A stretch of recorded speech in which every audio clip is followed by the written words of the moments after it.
Fred Stanek, a longtime serving member on the Board of Education, would like to have a few words.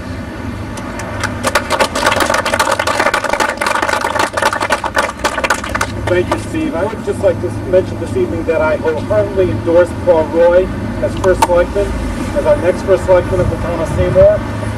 Paul truly represents what we need in Seymour. His distinguished career as a community member, community leader, and as a member of the Board of Selectmen brings him here today to provide vision for the town of Seymour, our education system, and for future budgets that we need to develop in this town.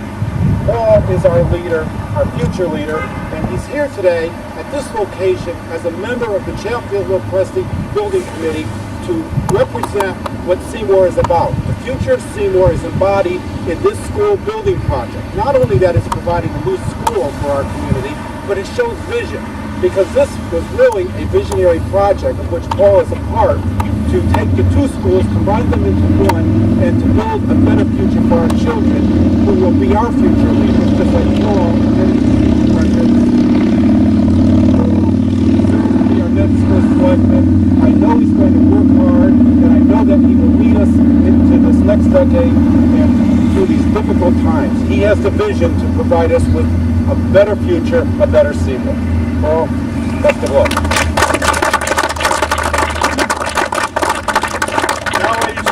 It's my distinct pleasure and great honor to introduce the next first selectman for the town of Seymour, Paul Roy.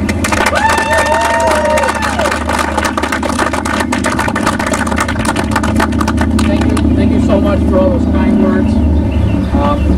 But I have to tell you, I do have a vision. But I come back to where that vision started. And it started a long time ago. Believe it or not, back in 1960, when I followed John Kennedy getting elected to the presidency of this country, I was really enthralled by what was going on. And I knew at that time, at some time in the future, I wanted to be part of that process. So I followed what was going on. And I just kept following and following. I got into my ninth grade at the Seymour Junior High School, as it was then, and I had a distinguished teacher that we all know, Tony Lopresti. Tony was my civics teacher.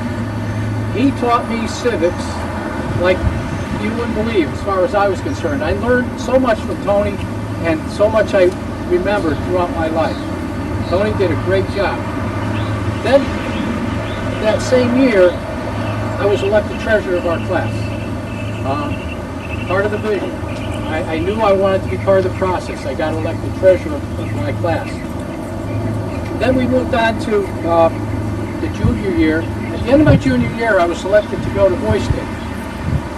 For those of you who don't know what Boy State is, it's a program run by the American Legion, at least it was at that time, it may have changed over the years, where you go to the University of Connecticut and learn about government. While I was there, we heard a speech from then Governor John Dempsey. He gave a rousing speech that had us all excited. I was sitting in the back row. More likely I was standing in the back row. And when his speech was over, I kept pumping my fist in the air because I was so excited about what he had to say to us. When Governor Dempsey left that evening, he came directly to the back row to shake my hand. He said to me, "Keep the fist pumping." And I said, "Thank you very much. Thank you for your speech, and someday I hope to hold a political office."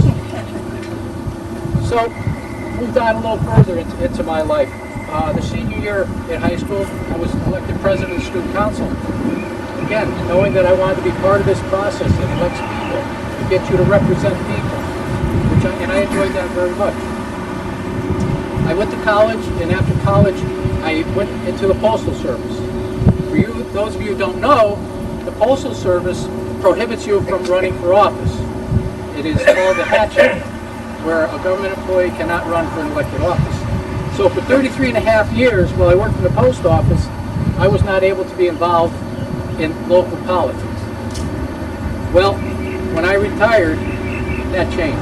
But I have to tell you, those 33 and a half years were not wasted, because I was a union steward, I was an officer of my branch, and I was a state officer in the union.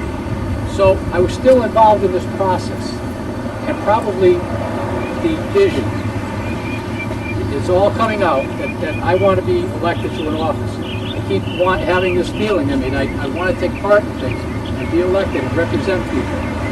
So I got out of the post office, and lo and behold, the first time I ran for the Board of Selectmen, and I was elected. I've held 2 terms on the Board of Selectmen, and I've really enjoyed it. But now I think it's my turn. I think I'm ready to move forward. I think I'm ready to take over and be the first selectman of this town. One thing I learned along the way is that you don't do things by yourself. You need to have a team. So along with a vision, you need teamwork. And those are things I don't see in this town. I don't see a vision for the future. This building that Fred spoke to you about was a vision of a group of people, not necessarily coming from the first selectman. So I wanted to be part of that vision for the future. So I got on the building committee. And I asked to be on it, and I was appointed to the building committee. Something I've truly enjoyed. And I know that being on it, part of my vision is to make sure that this school is built properly, that we stay within the budget, and get the job done on time. That would be the most important thing for this project to be done, to show our community that we have the vision to move forward with a school like this. So now, you know, like I said, the teamwork part comes in. Teresa mentioned it.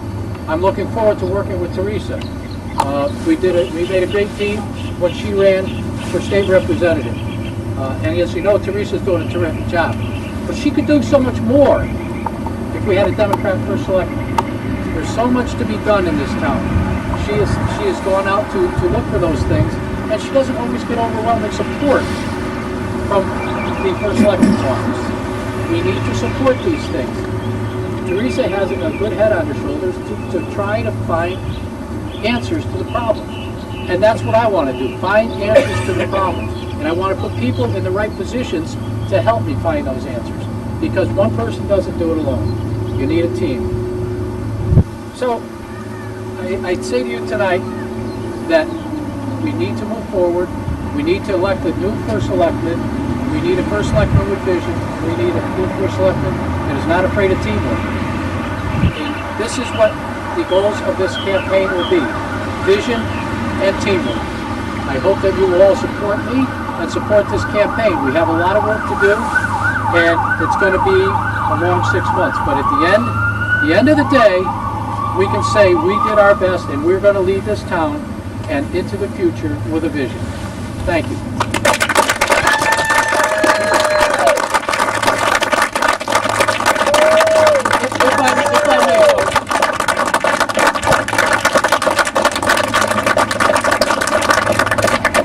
If I may, I certainly need to make some thank yous here. Certainly to my wife Evelyn and my son Mike.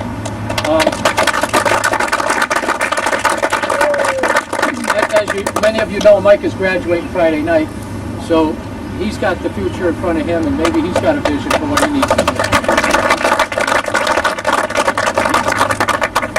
And while I was telling you about vision, when I was elected president of the student council back in my senior year, the treasurer of the student council was my wife Evelyn. Maybe that was a little vision too, I don't know. Also, Steve, thank you so much. I appreciate your kind thoughts and words. Fred, Teresa, and everybody that's volunteered to help. We've got a lot of work ahead of us. I appreciate you coming out tonight.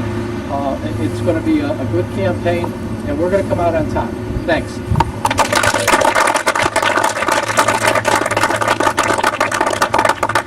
This will conclude our